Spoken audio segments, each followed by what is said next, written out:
Right Pack Radio, a podcast produced by Winding Trails Media, for writers, by writers. Writers, agents, and publishers, for the first time since the Gutenberg Press, find themselves lost in a maze of mystery as technology alters the shape of the publishing industry. Searching for Answers is a group of writers throwing pop culture, writing, and publishing into a crucible of clarity, passion, and humor. This group is the Right Pack.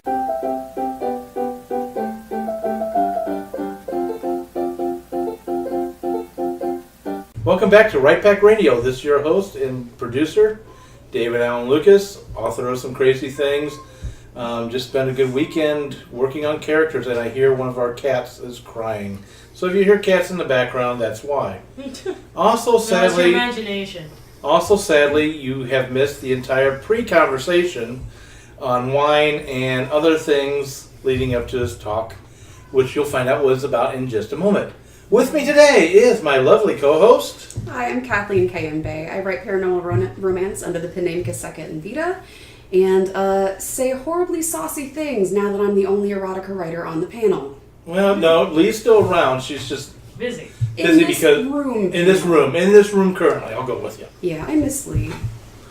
Yes. And with us also is, let's go in reverse order. Oh, me? Yes, you. My name is Jennifer Stolzer. I'm a children's book author and illustrator. Currently working on my first self-published fantasy novel called Threadcaster. Hopefully you'll be able to check it out early next year. I'm aiming for spring. I was making great progress on it earlier today, so hooray for me. Yay! Hooray for me! Fedora Amos. I write Victorian whodunits like Jack the Ripper in St. Louis, and my most recent book, which is Mayhem at Buffalo Bill's Wild West, and I am vice president of Greater St. Louis Sisters in Crime. I'm Melanie Lucas. I write nonfiction under a different name, fantasy. Her maiden name, by the way. Yes. You can say your name. Oh. Yeah, I It's mean, your other Liz. publishing name. You Yes, can say it out Melanie loud. Delaney, but frankly, unless you're interested in a scientific journal, you're not going to be interested in reading it. Well, I guess you might be interested in the scribe. Hey, you hold your head high. You are published under many names. Yes. Yes. It doesn't need a qualifier. Own it. Yes, and right now I am trying to work on a radio play, and I'm trying to just see if it's possible to write a play where, radio play mind you, the main character doesn't talk for a third of the story, and it might not work. So, you know, It's an experiment. Yeah. You need to play Zombies Run. That is the entire character. The main character is you. Sorry, I love that app. It's an exercise app, plug completely unrelated to anyone else. For example. Yes, I'm Brad R. Cook. I am the author of many a steampunk work. And now, as of this recording for certain, Iron Lotus exists in the world. Please check it out. It is the third and final in the Iron Chronicles. Thank you. I'm glad to see it on a shelf. Hopefully it's been seen on a shelf at this point. Some shelf. Problem Yes, with if nobody- recording Exactly. to the future. It'll be on a bookshelf somewhere. I'm sure. At Main Street Books, right? Yes. Tell us about that. Well, this will be after that. So you can okay. definitely find it at Main Street Books, and thank you to everyone who came to the release party. I came. Yes. If I'm not there, it's only because I'm setting up for my talk on the same day. Yeah. So, but before we get started, even more, just real quick, because I know many people, by the time we get to the end, they're like, okay, I'm done listening to our podcast, and you'll miss this. In February, we will be bringing season 3 of Right Pack Radio to an end, and we'll start launching season 4. What would you like to hear on season 4? What areas have we not covered yet for season that you would like to talk about? One thing I'm definitely thinking of is creating character personalities. You had something. Continue if you're going to go, because I'm going to plug something. Okay. So any ideas that are open? We have done fan requested episodes, and I would love to have you comment either to us on our Twitter account or on our Facebook page, and say, hey, I would like to have a entire discussion about blah. Take your pick. Did you say tired or entire? Entire. Okay, I I'm was sorry. like, why It do did you come off have as a entire tired discussion about blah, Yeah. which was actually kind of intriguing. So now definitely be looking for the episode on a tired expression of blah. That wouldn't Anybody be pretty tired. Yeah. From the bottom of my cruel, black, shriveled heart. Okay. We love you too. Real quick though, for anyone who is out there and wants to be a writer or wants to get published or is an author and wants to sell your books, check out St. Louis Writers Guild is holding Gateway Con, the Gateway to Publishing Conference and Convention, next June. Look it up on the website. It's awesome. Sign up if you want a table. Sign up if you want to come to the Writers Conference.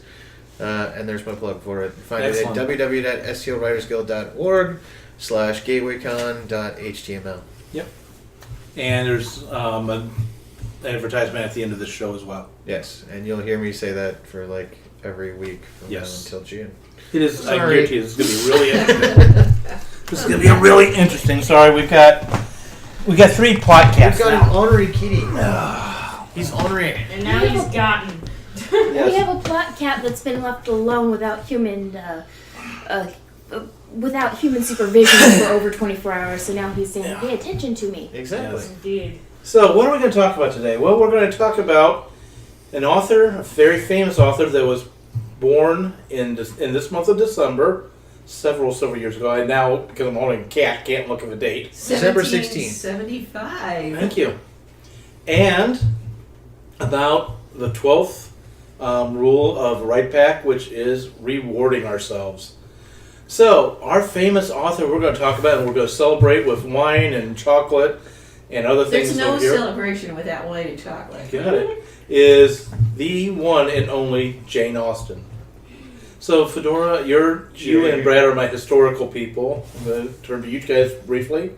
Tell us a little about Jane. Well, I want to start with a toast to Jane.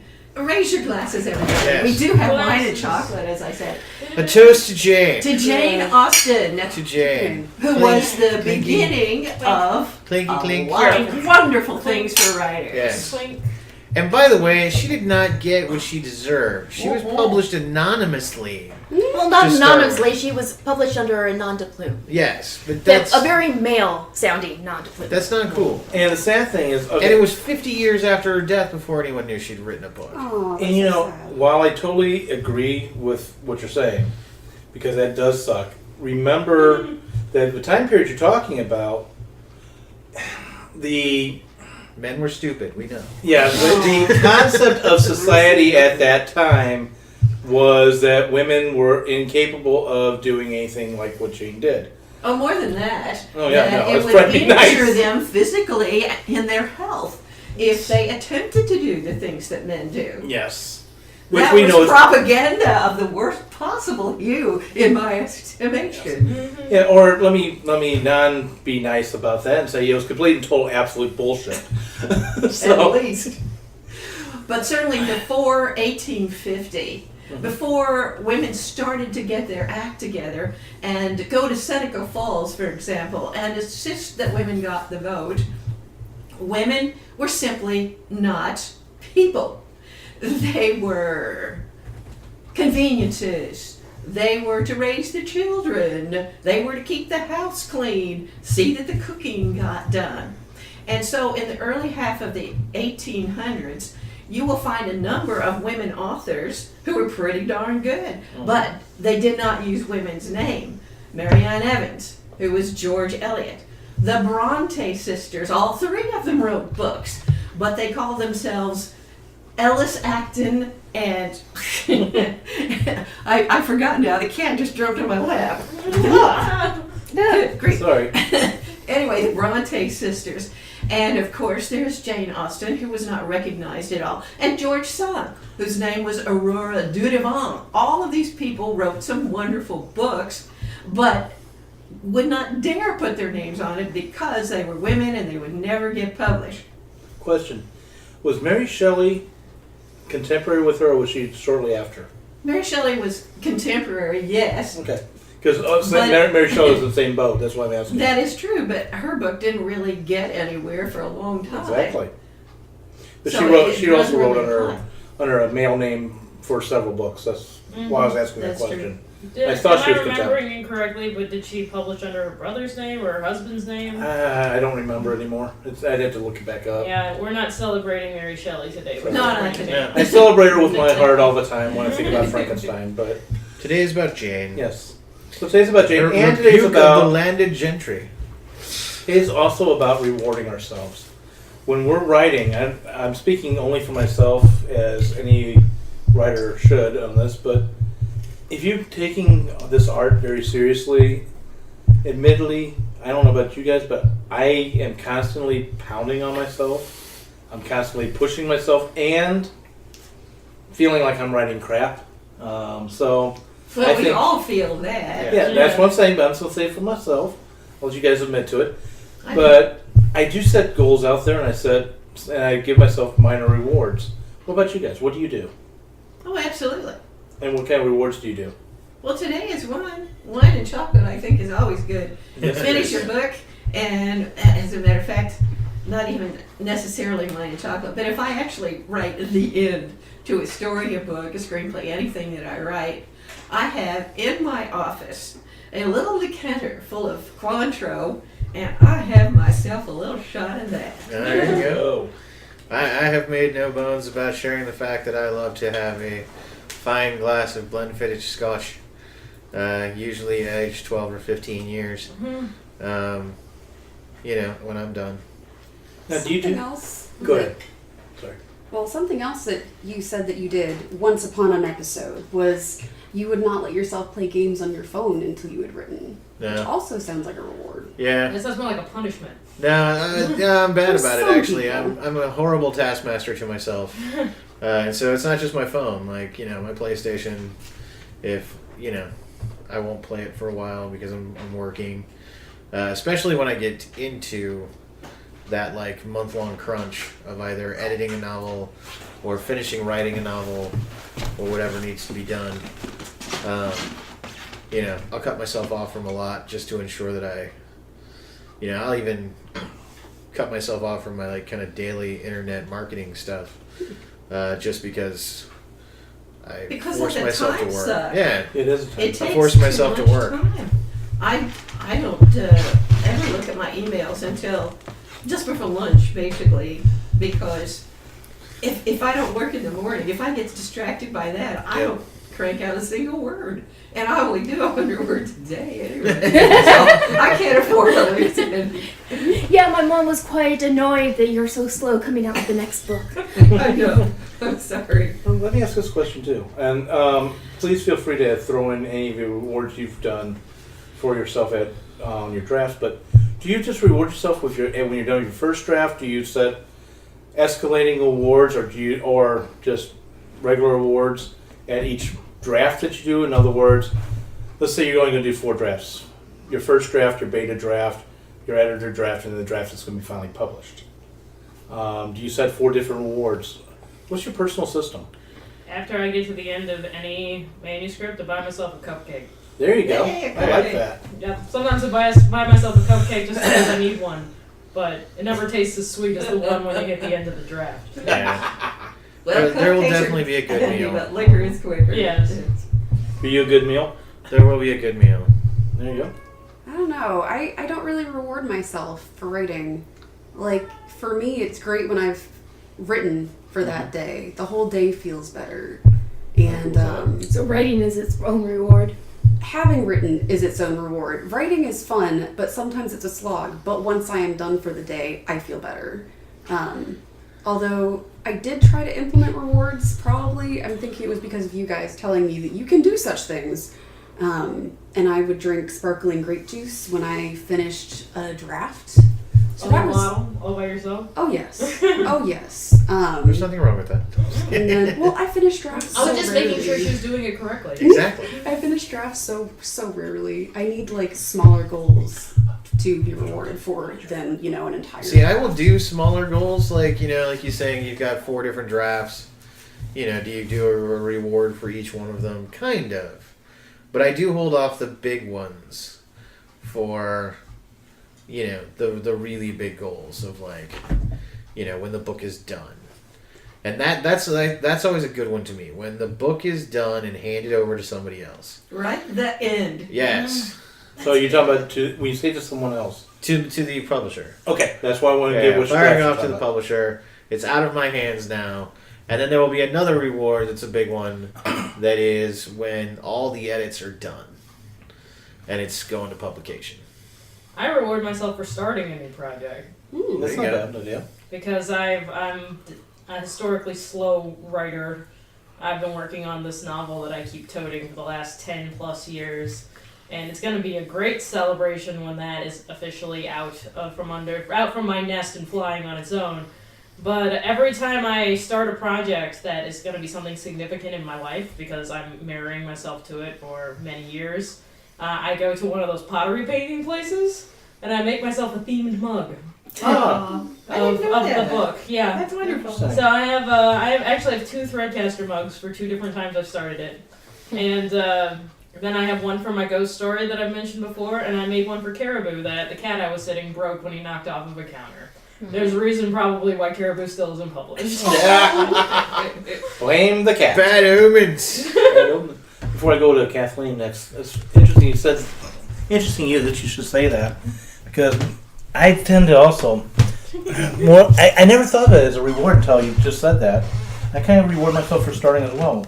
Melanie, I can't talk. Melanie and I just got back from a weekend trip out in Herman, Missouri, where we stay at a bed and breakfast called Stonehouse, and I am advertising them because first off, the couple who run it do a fantastic job, but we use what's called the Leaf Room, which has got a little writing desk. And if you've ever followed me on Facebook, you will have seen the pictures of the old-fashioned typewriter sitting next to my laptop in a little writing nook as you can look out a window. One of my favorite places to write. It's called Stonehouse, Haus, up in Herman. So, and Kathleen, back to you. Oh goodness, you're saying this when I'm writing down Stonehouse's name. Why? Well, that's because I've talked to you guys about possibly doing a Write Pack weekend out there. That would be amazing. Yes, it would I be. feel like that would be a reward for me, going to a bed and breakfast and just writing, or going for a writing retreat. Maybe if I had more spending money to spend on myself, I can afford to buy myself a mug and a cupcake. Yeah. But a weekend away is a little bit out of my pocket. Yeah, I understand. Although when I did have money to spend on rewards, I used it. I don't remember. Maybe I had. I think I had sent off a draft of a novella to a publisher. I'm not entirely sure. But what I did was I either got an ink that is expensive or a pen that was expensive. Because I love fountain pens and fountain pen colors. And I was like, I can't justify this purchase until I've done this. Yeah. Good, Brent. Well, I was going to say, the reason that I reward myself now is because I didn't used to. And victories felt hollow. You know, like, I would realize, it's 3-4 weeks ago I finished that thing, and, there was no real joy to it or anything like that. It was just kind of a matter-of-fact thing. So that's why I started celebrating the little things, so that when I look back on them, not only is there the happy memory of hitting the end, but now you also have the happy memory of whatever the little reward that went with it. And I think for writers especially, we live in a thankless world. There are not many things that are going to accolades or anything. Like, you might win an award with it, that's going to be awesome. Right. You might see it on a bookshelf, and that's going to be awesome. But there are little rewards like that. I mean, I'll admit, I was just at the Steampunk St. Louis did an event at the World Bird Sanctuary. Great event, had a blast. What made my day was this little, 9-10-year-old whose mom goes, we have those books. And all of a sudden he turns to me and he goes, wait, you're Brad R. Cook? That line alone has kept me on a high for the last, 2 weeks or so. The Brad R. Cook? Yes, I am the Brad R. Cook. 'Cause Wow. he's currently reading, my second novel, and he and his mom. And I'm pretty certain I remember them from a previous event that I've done, which is where they, got my books and met me before. But it was hilarious. And that, I have to say, is a huge reward to kind of run into that. That is so cute. Yeah, it was adorable. And he was adorable. Someday I want to be that person. Amen. Someday. You're Kathleen Kayembe? You're No. Kaseka Indita. That's gonna be weird. Having a pen name makes it a little weird. I have a friend that's got a pen name, and so whenever I refer to her as not that name, and then she goes and speaks under that name, which is completely beside the point. Fedora, you were gonna talk. Well, I was going to agree with Brad about a lot of the milestones that he was talking about. Writing the end, sending in the edits, sending in the query, getting, contract. There are all kinds of wonderful things. But one thing that I simply have to share with other people is when that box of free books hits your front porch. Is that a wonderful time? That is a God? wonderful day. Oh my goodness. It's like Christmas morning when you're cracking that thing open, and then there's like that light that shoots out of the box and hits you in the face. It's good. It is we thought you had wonderful. that I have to Indiana tell Jones people, feeling. and that's the reward. What that I is get this to tell box of people. free books of which you speak, Fedora? Oh, well, when you have a publisher, they publish your books, and they will, as part of your contract, they will send you a box of books that you don't have to pay for. Now, mostly you do have to pay for books, but Yeah. you get a writer's discount, which is 40 to 60%, depending upon your publisher. To let you get But- a tiny, tiny bit of profit when you can sign with other people. Exactly. So, but you will get a box of books. And it is literally a box of books that FedEx brings or UPS brings, and they sit on your front porch, and there's some number in there, like 20 some, Yeah. probably, and you don't have to pay any more for them, and they show you your book is real. It's really there, and that's what it's going to look like on a library shelf. Yeah, one of the things about it though is you don't know it's coming. No, you don't. Yeah, like It's when a you order, because I will surprise. admit, like having ordered boxes of books for, like having created them and then getting them in the mail, that is an amazing feeling. It's just the same thing. The only difference is I knew that box was coming, and I was waiting for it. The box of books that you get from your publisher just appears one day, Like Santa. a week, 2 weeks, maybe a month before your pub date, and you're just in seventh heaven, like, oh my god, I can't believe I'm looking at this. But anytime you get that book in your hand, that first time you have your book in your hand, that is a glorious feeling. That is the feeling we're talking about, and it is to be celebrated and shared and posted on Facebooks and Instagrams. And it's so much better than the ARCs, the advanced reading copies that you get. And you get a box of those too, but you still got work to do on those. Yep. But when you get that box of books after publication, man, that's it. That's the real deal. Yep. Can sharing that you got something published or that the books came in, does that count as a reward? Oh, Or is yeah, that yeah. too small? That's its Yeah. own reward. Depends Yeah. on how much That you reward you get to get tell from it. people about. Yeah. If you've been looking all over the world for a reason to brag to people and prove to them that you've been working on something of value, then you go for it. It's a thing. You're gonna crack open that box. You're gonna see him like pull away the stuffing and stuff, and your books will be there. And usually there will come a picture of that moment where the books are still in the box, and then you'll pull them out and you'll take more pictures. So it's like having a baby that just got delivered. A little bit, yeah. Little By the less- stork. With or without the cigar. No.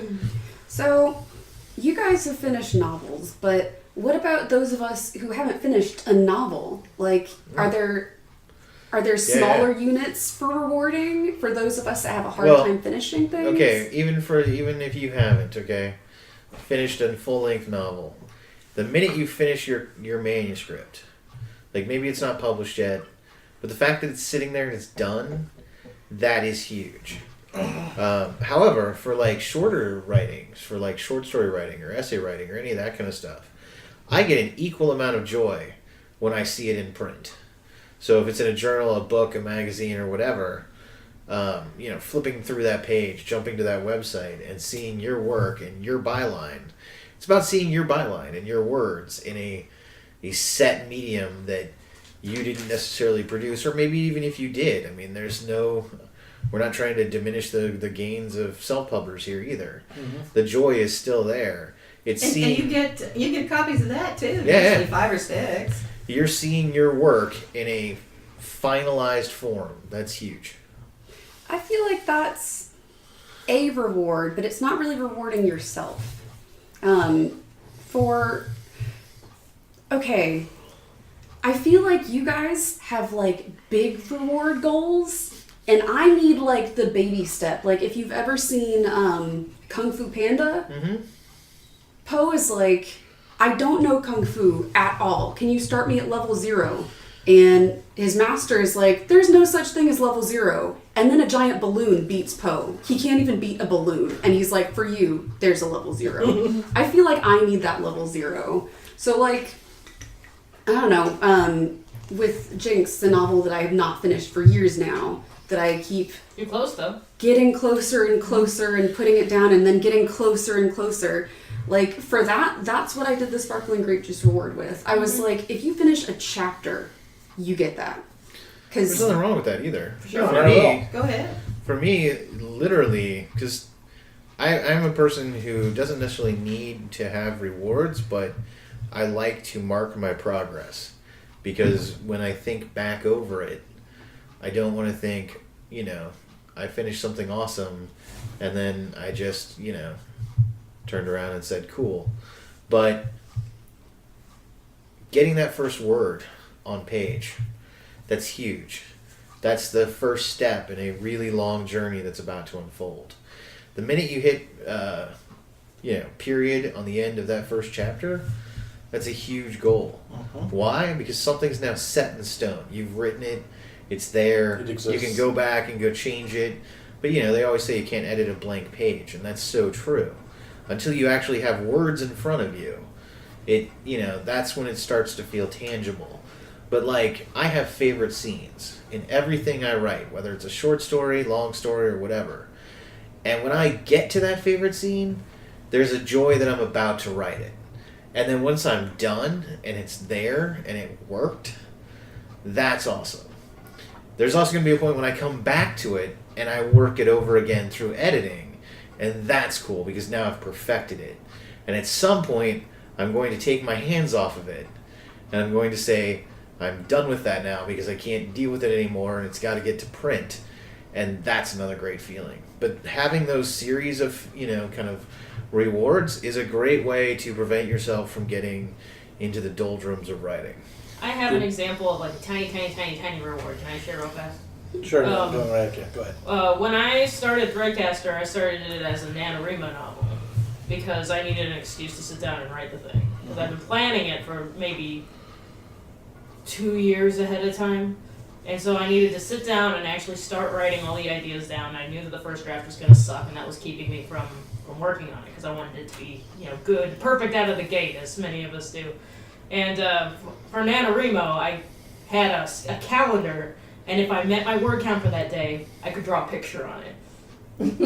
You know what? You just literally, in a way, took the words out of my mouth. I was going to mention, NaNoWriMo, or Remo, that's one of the things about it that really is good. You've got a daily word count, you've got your mini goals, and you're able to track how you do it. And it's something which you can take to your daily writing past NaNoWriMo. So that's one of the pluses on that. It's automatic reward. Yeah. You've met your goal, and then you can give yourself whatever And you want to. especially if filling in a chart is something that rewards you. My younger sister, she has a calendar, and her reward for keeping up with her workout regimen is she gets to put a gold star on that day. And every day she has a gold star on it. The explosion of joy that she has is enough to keep her, I really don't want to get down there to do my workout, but I get a star, and that's enough. And it's a little thing, but it's definitely enough for her. It wouldn't work on me, but... Yeah, those reward charts are great for grade school classrooms, and maybe, we never really go beyond that. Yeah, some people... Yeah, it didn't work for me in grade school and doesn't work for me now. There's all different kinds of people. I'm gonna go with Some people are Fedora, gold then- star reward people. Exactly. and if it works, use it. Yeah, indeed. You're lucky. We wish that we could be rewarded by a gold star if we can. Sure. I reward myself if I make a decision that's difficult. Mm. Not too long ago, I went to see Doctor Strange, and I recommend movies as a reward And the reason why I went to see Doctor Strange was because I had this idea for a short story, and I kept telling myself, no, you ought to stick to your work in progress. Forget the short story, stick to the work in progress. And I finally gave in to the nagging and started writing the short story, and that gave me enough freedom to go and see Doctor Strange. And that's a strange little story, but there you are. Appropriately strange little story. Oh, I realized that, like, I don't know, by some of our definitions of reward, I do have a reward system that I use right now. I'm the kind of person that needs to track her writing because otherwise I feel like I've never done anything ever. All evidence to the contrary because, you know, it's not in one place. Well, Kathleen, that's normal. We writers beat ourselves up constantly, and the term starving artist exists as a naysayer to us. So, Well, if I'm going to beat myself up, I would prefer to be accurate about it. Like, I want it to be for a legit reason. So what I've started doing lately that's been helping is I have a document where I copy all the words that I have written that day, and I paste it in the document, and I watch the page count go up and up and up.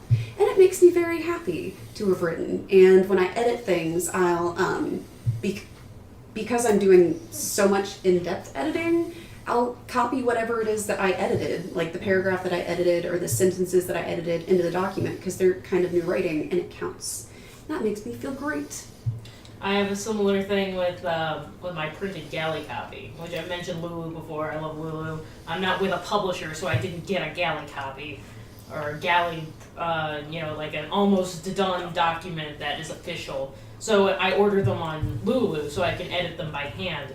And the same way when I was a younger person who was reading harder and harder books, whenever I was finished reading with it, I would always close it and look and see what my progress was in the pages. Where is my bookmark sticking out? Yeah. And I do that every day I'm working on my galley. If I've been marking in it, I close it and I look and see how far I am, and it feels good to see that move.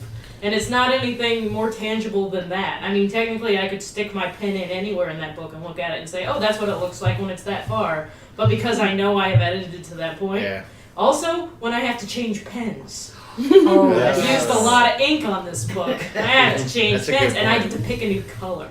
And that's important. See, I'll have to say two things real quick. One, when I got my Lulu books, the short story book collection that I produced for some friends, that was awesome actually, and that totally had that same sense of joy of this is a thing, and it was also a thing I'd created. So it was the first book that I'd ever fully made, which was very cool.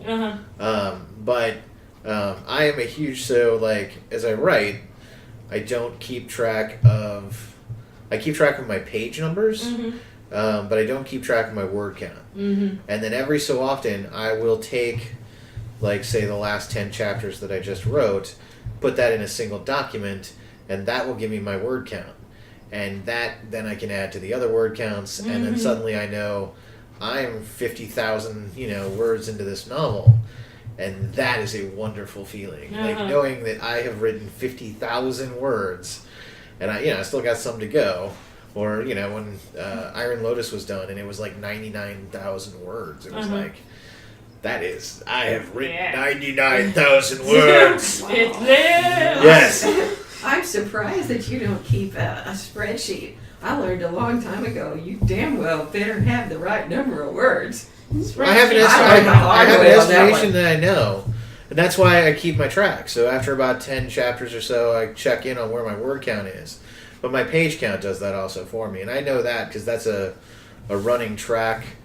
You can start your page numbers anywhere, so I always start them at the from where the last chapter was, instead of one. So real quick, also to use Scrivener, there's a way to set it up that you're able to set what's your goal on your project, X number of words, and then every so often you can check it and it'll tell you how far you are against that. Project targets. Yeah, go ahead and I want to change directions. I was going to go back to something Jen said in the same topic that Brad was commenting on. When I make a pen run out of ink, it is the best. Uh-huh. It means I wrote so much, the pen died. Yeah. And I get to refill it and choose a new color, or Uh-huh. keep the same color because it was pretty and I wrote all of it out. Yeah, there's nothing like the feeling of running out of ink. Yeah. It's so Unless- rare. Unless you're in the middle of something and then it sucks. Then I Yeah. just pick a different pen and start writing in a different color. Well, as we speak, I'm updating my journal, and when I run out of ink in a journal pen, I feel like I'm on an island in the middle of the ocean. I was in the middle of a thought, but I don't have a backup pen. What am I doing? Dude, always carry a backup pen. If I had a laptop case, I would have so many backup pens, but Yeah. I change purses so often, it's hard to keep track of where So my I I got backup this have, pen I is. have a pen case. If you need a backup pen today, just let me know. This one's working just fine, thank you. I'm gonna take us back to Jane Austen for a minute. Oh, And well, rather to why Jane. not? I'm ready to go there. To A Jane. toast to Jane. Chink. Goes to Jane. Chink, chink. Ching, ching. Ching, ching, Clink, clink, clink, clink, clink, clink. Here, clink, bring it clink, Clink. clink, clink. All right. There, that way I can simulate everybody. Okay. Everybody else is drinking out of plastic. Mel and I are drinking Just out of repeat plastic. that sound like 5-6 times. We're good. Exactly. So, in the day in which Jane Austen did not publish underneath her name, clearly, and other female writers could not publish underneath their name. And let's be honest, there are people today whose families frown on you guys writing. I'm talking to the audience there. Mm-hmm. Their family, I was like, oh, there you are- know that. yeah, Oh, no. there are families out there that my whatever, my son, my daughter, yeah, they're a writer. They think they're a writer. They write it off. Oh, my son is an accountant. My Yeah. son is a lawyer. In Yeah. the time that we are recording this, we're all looking forward to Thanksgiving, in which we're sure that all the extended relatives will sit around and say, "So what are you doing now? Yeah, Are exactly. you still doing that writing thing? When are When you did gonna we get get a a real job? job? Yeah. And to be fair, some people write things that they don't really want their parents, or maybe they don't really care about the parents reading, but they don't want the extended family. Yeah, Let's be but honest, Nana's gonna this have a cow when Thanksgiving- she finds out I'm writing all this erotica. Yeah. So- This Thanksgiving, that would be a So, blessing. here's the question. Here's the question. Yeah, okay, sorry. Actually, it's a two-part. One, what do you think Jane Austen and her company, I mean, we're talking about the cadre of other female writers in that time period, how do you think they handled being able to celebrate? Because in many cases, they couldn't outwardly celebrate, hey, I just completed a novel, when they're having to publish under someone else's name. Mm-hmm. Also, too, travel being not just restricted, jump on so they couldn't Facebook. go travel too much. And then finally, I also would like for everybody around the room around the table to tell me, what type of rewards do you enjoy? What do you set the rewards of for yourself? I know we've talked about wine, scotch, other things, but really, You only mentioned the alcohol. Mm-hmm. yes, I did. That is such a writer stereotype. Oh my It is gosh, writer I'm stereotype. offended, sir. Yes. And there's others out there, and that's why I want to talk about. There's other alcohols out there. Well, there's still the Yeah. yacht, but I haven't gotten to that point yet. There's what? A yacht, but I haven't yeah, gotten yeah. to that point yet. Yeah. That'd be nice. And I'll use mine as an example. What do I prefer as a reward? Is an experience. Going out to the bread and breakfast, that's an experience. Going sailing, an experience. Melanie, don't shoot me. Jumping out of a plane with a parachute would be an experience. A working parachute, please. Well, some people in this world would not mind to see my parachute not work, but still. And we will kill them. I mean, we will not have them anywhere near you at the time. Yeah. So, what do you think the lady authors back in the day would do to celebrate? And what do you prefer to do for yourself? What do we I think we've already talked about what we. No, but I mean prefer to do category-wise. Category-wise. I mean, you yourself, Fedora, talked about I drink. What can two I say? things. You talked about two things. No.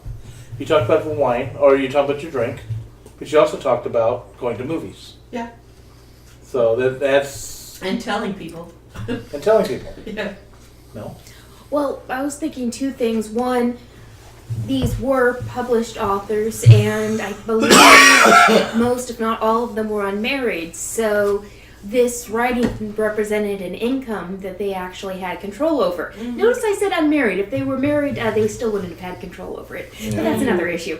But the point is, this money represented freedom, so they could spend that money or however they wanted. And I think the act of control, no matter, even if they expended over the same things they would have spent their allowance on anyway, would have been And it one gave of the them a rewards. degree of Independence. independence from the families, because otherwise they were nothing but parasites on them. Yes.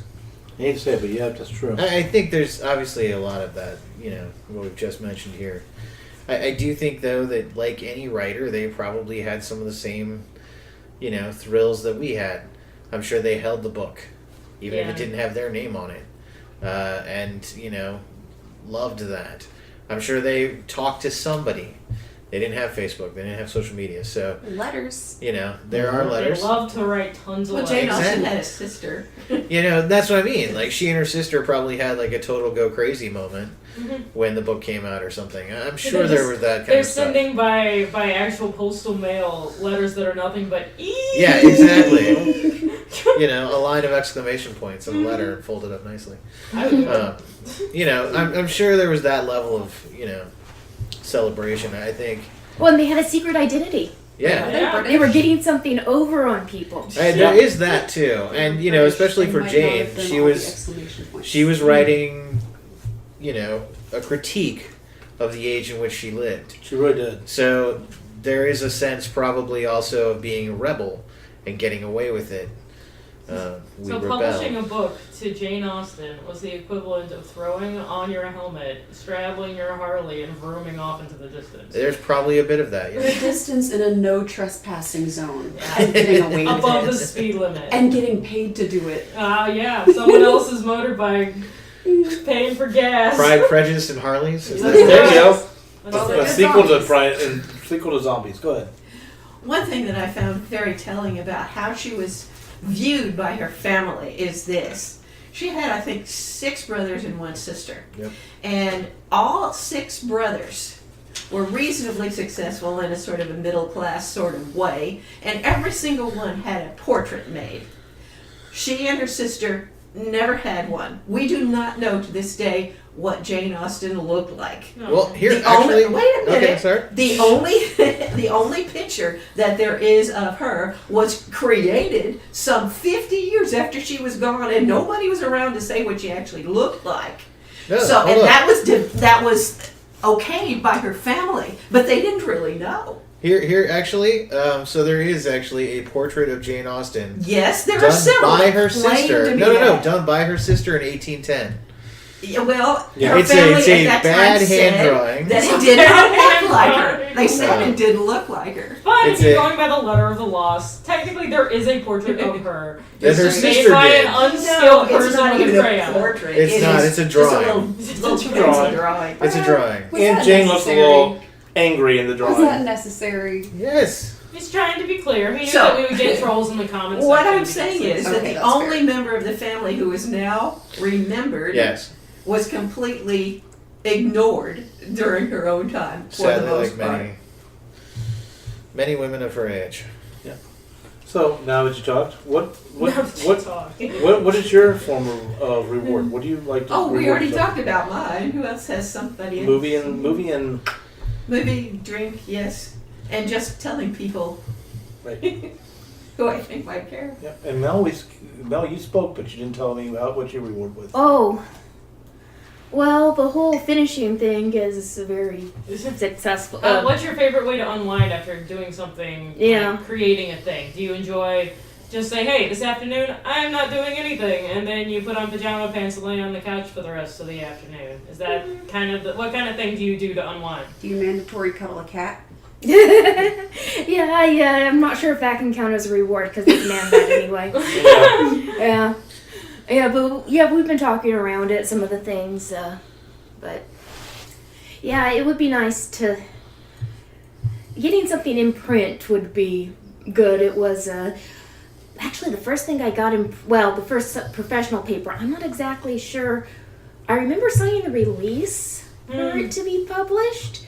And I got a copy of the article, and I don't really remember what journal it was published in, so, yeah. Did you do anything to celebrate getting the article though? That's gotta have been exciting. Yeah. Well, the trouble was, it was like a year or two later, and all the other people are in Massachusetts, and it was tied up with other things and other emotions. And this is why we writers have to celebrate ourselves, Yes. Yes. No one's going to throw us a big party because we got something done. And there's another thing about scientific literature, namely, you're ahead if you don't have to pay. Yeah. Namely, some of the best scientific papers being published, pretty much nobody, they submit them to the journals, and at most you get some copies of it for free. And in fact, I'm not even sure if they do that anymore. They probably just send you the PDF anymore. This does apply to me, but this extends to many more authors as well. So one of the nice things and one of the great ways of being rewarded is to actually win an award. Mm-hmm. You know, we have an award-winning author right here next to us. We have an award-winning writer right over there We next should to us. probably say their names. Names. Since they can't Nobody see can- us just No camera. Yes, good point. So we have, Kathleen and Fedora are both award-winning authors sitting here around us right now. Mhm. Not to mention you. You also. No, I've won little awards. They don't No. count. They have Hey, awards. wait, awards. what are we just talking about? Talking My about- little awards don't count. Excuse you, my little sir. awards don't Rewarding count. yourself. Anyway, Awards so don't the count. reason I'm bringing this Go up for it, is Kathleen. we have the St. Louis Writers Guild's Young Writers Awards coming We up. do. And it'll probably be after this, so hey, congrats to all who won. Mhm. But the reason I bring it up is we are rewarding and honoring kids in 4th through 8th grade who have written a story, turned it in, it's been judged, and now they've won. And they're actually going to get a cash prize and all that kind of fun stuff like that. It's a little reward. It is a little reward, but the thing that I find To a little is kid, a $50 reward is like giving him the Huge. keys to the city. it's huge. That's huge. And really, is it like 500 words? So Yeah. $50 for 500 words? That's actually a pretty That's good a pay good rate. rate. It's Yeah. huge. But the point is that like so often do I hear from the parents or from the kids themselves about what this means to them. Mhm. Somebody now has validated them as a writer. And it's generally, we're going to be one of the first people to validate them as a writer. And some of them are going to go on to be, actual writers later in life. And to know that on some level that we've started this is one of the reasons why I love judging kids' contests. Mhm. There is such a joy that comes along with it because of that. And hey, go out, apply for these rewards, or these awards, these different contests, because it is great to feel that way. But specifically the Young Writers is just too much fun. I wanted to share an anecdote from last year's Young Writers Awards. The honorable mention winner from last year, her mother came up and was very emotional and told us that she was so glad that her daughter won this award because not long beforehand her daughter's teacher had told her that she wasn't any good and she should stop trying. Yeah. Yep. Yeah, our elementary school teacher told her that, and then she won an award from us and said that it changed her entire outlook. And that alone was like, you would think an honorable mention, oh, well, it's not that big a deal. But it's a big deal to win something, even Exactly. if it's a little bit of recognition and a $10 check. Yes. I'm glad you said because that's what I was being ready to talk about. And it was important to share. Yeah, and that's exactly, and to know, I mean, that's probably that might be the first of many awards she ends up winning. It might be what She was propels a her into her career. Very creative little writer. She Exactly. came up with some very strange ideas. But it's awesome. Yeah, it was awesome. The It important was thing. strange in a good way if you're listening. Yes. The important thing is with rewarding yourself is acknowledging that you're following a passion. And there's a lot of naysayers out there that want to take that away. Don't ever let them. People who don't have a strong sense of themselves like to tear other people down to their level to make them feel okay. Yep. That's a problem that has existed in humanity since it started. So Sadly, yes. be aware of that as well. That if you don't reward yourself, sometimes you won't get an accolade. Hopefully you will from people who love you and who feel good about your success and want you to succeed. But not everyone is always that way. What do you say to people who've kind of internalized that you don't deserve rewards for this is just a hobby or whatever? What do you say to people like that who are like, but am I really worth rewarding for something that I don't make money on or whatever? Real quick. I've got a saying. In fact, if I went downstairs right now, I would find this plaque and bring it up here. It was a plaque my step-grandmother gave to my dad, and I stole and didn't realize that's where they came from. He had it up above the bar. I took it and put it in my writing nook when I was a kid. And it says, "Don't worry if you work hard and your rewards are few. Remember, the mighty oak was once a nut like you." Keep saying that to yourself. Well, I think that Jane Austen gave us a good example for that. She wrote book after book. What does she have? 6 or 7? Yeah, something Most like that. were not published even in her lifetime. And because she died at, what, 40-something, she was not all that old. 41. I feel bad. Right. But that didn't keep her from writing. She kept right on writing. And it didn't matter whether it got published or not. It did not matter because she loved doing it, apparently, because she kept right on regardless of whatever difficulties it proved to be to her. But I will say one more thing, that I love Jane Austen for 2 things at least. That she didn't like babysitting and she liked hats. Well, then maybe you just answer the question. What did she reward herself with? What Hats. she won? Probably hats. And also not babysitting other And not people's babysitting kids. other people's children. Well, not her nieces and nephews. Because, all those brothers, I bet she was playing in the role of governess. And she was, yes, she was a the spinster unpaid. and unpaid babysitter. She did not like that. What was it I heard? I heard that like maybe it was Jane Austen or maybe it was someone around that time period that like this female writer would do needlework until the room was empty and then pull her writing out from under a pillow and start doing that, and then when someone was coming she'd shove it right back under the pillow and resume her needlework. That probably was Jane. In fact, she did hide her writing from people. First, she got so much done. Yep. I have an anecdote from my youth to share in response to your question, Kathleen. What do you say when people try and diminish your accomplishments? Those in the room will be shocked to hear that I was not an athletic child in any stretch of the imagination. I was the little fat girl that everyone made fun of, and that's not fun. But I was aware, of course, that I could do lots of things that they couldn't do. And it doesn't feel good to be made fun of, but it also feels good to be able to have the upper hand on that. I remember one day in elementary school, probably third or fourth grade, we had to run the mile. And my elementary school did not have a track. We had to run around the playground. Like, we ran out the gym door, through the parking lot, down around the soccer field, up around the play area where all of the other grades would have their recess, and then back up to the back gym door again, and that was our lap. And we had to do like 4 of those for a mile. And I remember running the mile and being one of the last people to cross the finish line because, again, I was not an athletic child. Anyway, I spent my entire life sitting inside writing stories and drawing pictures and playing video games and pretending I was Han Solo. So I'm crossing the finish line, and some kid in a younger grade than me yelled about how slow I was. It's like, "You're going too slow!" And my reply to him was, "But I didn't stop!" And I crossed the finish line, and I was done. And I remember that to this day because I felt so good about myself for having told him off. I want to give baby shit up like to vomit. Oh my goodness. I was proud of myself for not stopping, too, because, in a previous year, I would have had to stop and rest. That might be a good t-shirt right there. But I didn't stop. But I didn't stop. That brings up something really important that I don't think we've talked about, actually. We all have talked about our rewards. They're all different. We're all different people, and what rewards us is different. But we all have different ideas of what success is for our writing, for ourselves.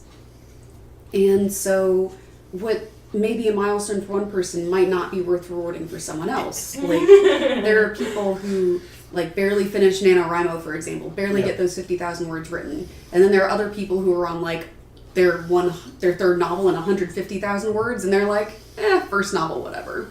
So our milestones and what we reward ourselves for is going to be different depending on who we are and what we need at the time. Mm-hmm.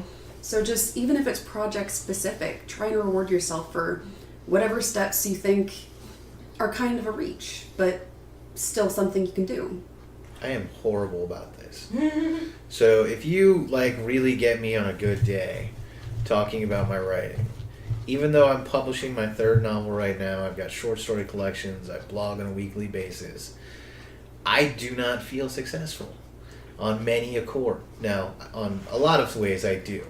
And, this is my own psychological issues to deal with. Yeah. However, part of it is that because I'm so well versed in the industry, I know that, take somebody like James Patterson. He writes a book, and that book will buy him a car. Mm-hmm. You know, and so now he knows that, like, that car came from that novel. Mm-hmm. You know, or something like that. And there's that kind of notion of, like, a book providing you things. Oh, that's the book that got me my house. Oh, that's the, you know, oh, that book, you know, like, got me my whirlwind vacation or whatever it is. And there's that little thing in the back of my mind that's like, well, I haven't had a book do, like, get me anything yet, besides maybe, like, a good cup of coffee or, you know, definitely a bottle of scotch. It got you the admiration of that kid. It did. You know, see, that's just it. Like, starting off me, had these grandiose ideas of, like, you know, where end goals would be. You know, obviously you want to see your book turned into a movie or, you know, something along those lines. But I have to admit that, like, now I see success as, you know... Thank you, Kat. Okay. Tension breaker had to be done. Ah. Now I see success as much more of a series of steps and not some end goal that I may or may not ever reach. But much more of, like, you know, the notion that I am finishing a trilogy right now is huge. I can guarantee you that the Saturday after my release, I am going to celebrate like crazy because I have finished this project. Mm-hmm. You know, I can guarantee you that's happening because that's just a glorious feeling. Will that be a bottle of scotch or something else? It won't be a whole bottle of scotch. He wants to be able to remember the song. Yeah. I was gonna say, what earns a whole bottle? I don't know yet. I'll let you know when the whole bottle. That might. He doesn't remember. The problem is with scotch. That's probably a bad idea. Do you have to drink it all at once, though? Like, for me, like with the sparkling grape juice, I'm like, I get the whole bottle. That chapter had so many days gone into it. Like, I had to do parts. Yeah, to with that a bottle thing. of really good scotch, that's hard to do. Yeah, see, you're still remembering things that are bottle With sparkling grape juice. grape juice. And you don't feel like your insides are eroding as you go. No, but like, I could drink it over a period of days or weeks if I wanted. I would get if wouldn't, I though. I got a would really drink it all good. at If I once. got like a 12-year-old bottle of scotch, I could probably finish it in a couple weeks, having a little bit every night. See, like that I can think of as a cool reward, though. Yeah, 'cause, like, it is. You can't touch this bottle until this is done. I have that. So I have a bottle right now that I only drink for celebrations. I have a bottle of scotch that's, you know, for more just whenever I feel like it. But I have a beautiful bottle of Glenfiddich going right now that I got for the end of Iron Lotus. And I'll probably finish it off here after the release party. Can you please tell me that you started it during Iron Horseman? No, not during Iron Horseman. Oh, I so started close. during I got it for the release of Iron Lotus. So when I finished You got it at Lotus, the beginning of Lotus. well, I got it at the end of Lotus because you know I don't like to celebrate before I'm done. I was really hoping that you had gotten it for No. Iron Horseman so it would last the trilogy. No, I don't think I could last in a trilogy. I drink more than that. I'm bad. Well, if it was just, you know, you can only have toasts out of this when it's published, then you could have, you know. I think Brad hit on something that is true of human nature in general. After all, Julius Caesar was jealous of Alexander the Great. Exactly. Yep. It is that we are human beings, and so as soon as we finish and reach one milestone, we look for another. That's the way we're built, the way we're engineered. We don't rest on our laurels and get bored with ourselves. No, that's why Alexander the Great died. He couldn't stop. Boredom. No, he just couldn't why- stop. He had to keep going. Had That's to why keep Jim conquering. Henson died. Yeah, I'm still angry about that. I know. Just had to go to the hospital because If he he'd was gone- sick. He had the flu, and he didn't treat it, and No. it turned into something more serious, and it killed him. Yeah. And it was 100% preventable, but he wouldn't stop working. No. So that goes into self-care. Self-care. Yes, that's going to be a whole entire different topic. Yes. But for final Coming next thoughts- week, self-care. I have one. Says Brad as he drinks. I want to go back to Jane Austen. Yay. And this comes from a Sarah Bryan Miller Jane. article, Jane, clink, clink, which clink, she clink, wrote clink. when Curtis Sittenfeld brought out her homage to Jane Austen, which what hers is called Eligible, and she's a St. Louis writer too, by the way. But Sarah Bryan Miller wrote this about why Jane Austen is still remembered and why she still is the icon of writers today. Yes. Wait, can I pause you just 1 second? Okay. What has Jane Austen written, guys? Pride and Prejudice. Pride and Prejudice. Lots of books. Sense and Sensibility. Mansfield Northanger Park. Abbey. Mansfield going. Park. Sorry, I realized we Oh, haven't lots of mentioned any of her books. Yeah. Go on. Okay. That's We because just everyone. assumed the Yeah, world I knew. believe there were about 6 in total. there's 6. Yeah. The comedy of manners has been put down by some for what they see as its formulaic romance novel plotline. The couple start off on the wrong foot, enjoy a period of mutual hostility, and then realize that their love is strong and true. What's not as widely recognized is that Austen invented the formula in the first place, and that her comic take on it is eternally fresh. And, on And this that is note, why Pride and Prejudice has been made Over 1,000 and times over over. again. And remade in things like Bridget Jones's Diary. Yep. yeah. Exactly. And Pride and Prejudice and Zombies. Yes. That wasn't a And several remake, that movies was a genre And match. miniseries. But it has inspired so many writers who came after her. And rightly so. And continues to inspire people in the present day as well, and go back and read the original work or watch films made of the original work and find inspiration there. Not And many I- people can you say, who's Mr. Darcy, and they're going to be able to answer that. And I would like to point out for any writer who's worried you're going to die in obscurity, we still remember Jane Austen. Yeah. People in her day did not appreciate her for who she was, but now we know her name. Now she is a household. But she was resurrected in the 1870s and then has been more often in this century. Yes. Resurrected But over and over just so again. you know, not only was she not known when she died, her pen name wasn't really all that well known when she died either. So We don't even know how to spell her name, for that matter. Yeah. So really, it's important to reward yourself because people might not necessarily recognize how amazing you are until you are gone. And So- you can't count on being resurrected 50 years later. No. You just can't count on it. No. So, reward yourself, be proud of your successes, measure your successes by your own yardstick, and keep writing. And on that note, have a great week writing. Tune in next week for yet another interesting topic in the writing industry. Why wasn't her 50-year resurrection the plot of Pride, Prejudice, and Zombies? I know it's going to be the plot of the one that comes after. Why did you write this book?